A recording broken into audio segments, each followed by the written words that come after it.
The bodies of 3 British servicemen killed in Afghanistan have been flown home to the UK. 2 of those repatriated were shot dead by a rogue member of the Afghan National Army. Their bodies were flown into RAF Brize Norton in Oxfordshire, where a private ceremony for the men's families was held. James Banks reports. On his 3rd tour of Afghanistan, Captain Bowers had previously been mentioned in dispatches for gallantry and wounded in action. On Op 15, he served with the 2 Rifles Brigade Advisory Group, where he worked alongside an independent Afghan National Army Tole in one of the toughest areas of Helmand. Captain Bowers was killed by an improvised explosive device on the 21st of March, whilst leading a patrol in the Nari Saraj district of Helmand. He is survived by his wife and his baby son, who was born during his R&R. Royal Marine Sergeant Luke Taylor and Lance Corporal Michael Foley of the Adjutant General Corps were killed on the 26th of March when a member of the Afghan National Army opened fire at the entrance to the main operating base in Lashkar.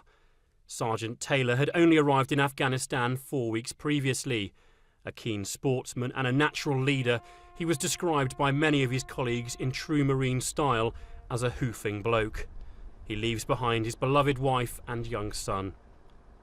The 2nd serviceman to die in the latest green-on-blue attack against international forces was Lance Corporal Michael Foley, or Axel as he was better known to his friends.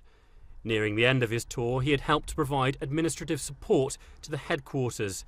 He was killed whilst taking his turn to guard or stag on the front gate. He leaves behind his wife and 3 young children.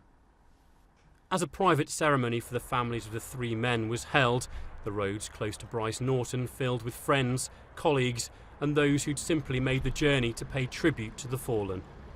The cortege then began to slowly make its way to the John Radcliffe Hospital in Oxford, stopping briefly to allow those who had gathered to pay their respects. The repatriation today of 3 young fathers once again highlights the complexity of operations in Afghanistan. Sergeant Taylor and Lance Corporal Foley were killed by a rogue member of the Afghan National Army, the same army that Captain Bowers was advising less than a week earlier when he was killed by an IED. James Banks for BFBS, Carterton.